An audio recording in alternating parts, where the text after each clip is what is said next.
Ok, prelazimo odmah na stvar. Koliko novca zarađuješ? Da li je vreme za nove tepih? Šta će da kažu roditelji? Da li je plastika ili staklo? Da li bi bilo lepše da su zidovi plave boje? Koju religiju odabrati? Da li je vreme za novi telefon? Da li je voće previše prskano? Kako da manje bude bolno? Kako steći više prijatelja? Kojoj političkoj partiji se pridružiti? Da li je reći toj osobi ili ne? Koje pantalone obući uz taj džemper? Da li se ošišati? Da li me vara ili ne? Ko sledeći izbacuje đubre? Šta oni misle o meni? Zašto u ovom periodu života nemam više samopouzdanja? Još 1000 stavki u glavi koje nam prave gužvu svakodnevno do te mere da prođu dani, meseci i godine, a da se ne zapitamo gde sam uprskao stvar. Odmah da se razumemo, svaka navedena stavka je itekako bitna i većina ovih stvari oblikuju naše živote.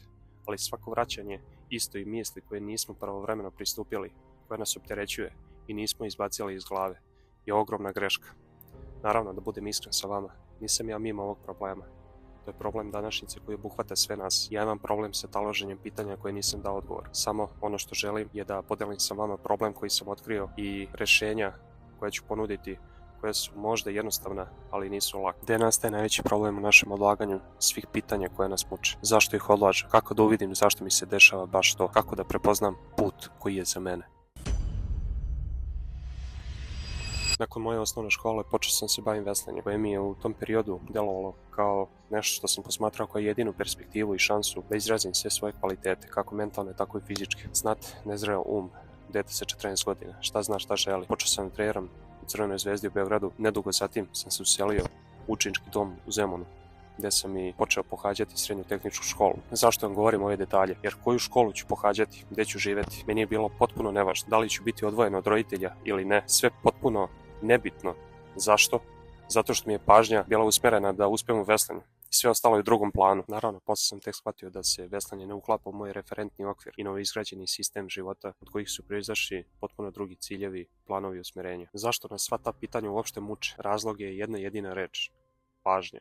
Stalno nam se govori nisi dovoljno dobar, treba da budeš bolji da bi te više cenili, treba da imaš to i to da bi te više uvažavali. Biće sve gore i gore. Kolaps, okruženje je neizbežan. Bolje je tamo negde drugde nego ovde. Iako nam se ovakve poruke stalno šalju putem medija, ne znači da treba da se poistovećujemo sa njima. Ni naš trenutni život, ani naše namere i budućnost. Bitna stvar je da naša pažnja bude usmerena 85% na nas, naš život, navike, izazove, bez obzira u kom uzrastu smo, a 15% na ono što se dešava oko nas. U tih 85% je jako značajno ne zanemariti drugi, jer i ta vrsta odnosa se reflektuje na odnos prema sebi, u manjoj ili većoj meri. Takođe, prema odnosu sa drugima se kotira naš emotivno-socijalni život. Ali šta je relevantno? Da dragocene minute koje imamo na raspolaganju ne treba u danu koristiti olako, već pažnja treba da bude usmerena na naš plan. Šta je bitno? Novi izazovi, nezavisno da li pokleknemo pred njima ili ih prevaziđemo, su sredstvo kojim oblikujemo naš karakter i poglede na mogućnosti koje su svuda oko nas. A kako da sami sebi postavimo izazove?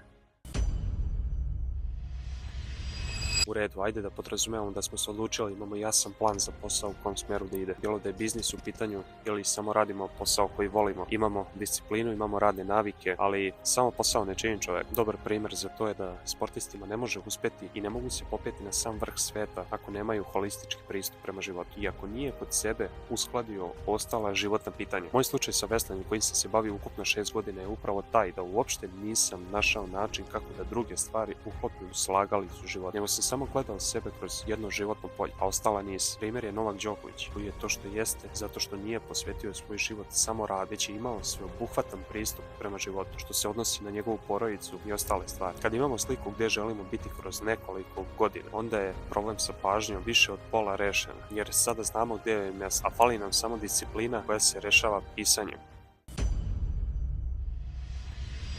Pisanje je put ka autentičnosti, put ka slobodi, put ka otkriću unutrašnjeg sebe koje je potrebno svakom da otkrije. Pisanjem ispoljavaš svoje misli i ideje, otvaraš vrata analitičkom pristupu i na dublji način upoznaješ sebe. Takođe, ne samo da upoznaješ sebe bolje, već upoznaješ svet oko sebe. Prema tome, zapišemo neku brigu koja se iznova pojavljuje u glavi i onda je otvoreno, bez straha pristupimo. Pre nego što sam počeo da pišem, život mi je bio u potpuno neorganizovanom stanju. Nisam imao jasan plan i prioritet, imao sam neki oblik mentalne konfuzije. Nekako mi je nedostajao precizno definisan tok namere, jasan protok misli, ideja, razumevanje sebe i svojih stavova. Nisam znao mnogim stvarima gde im je mesto, ali kroz pisanje dosta toga dobije smisao i nekako se uklopi lepo. Po pisanju može da se napravi čitava epizoda.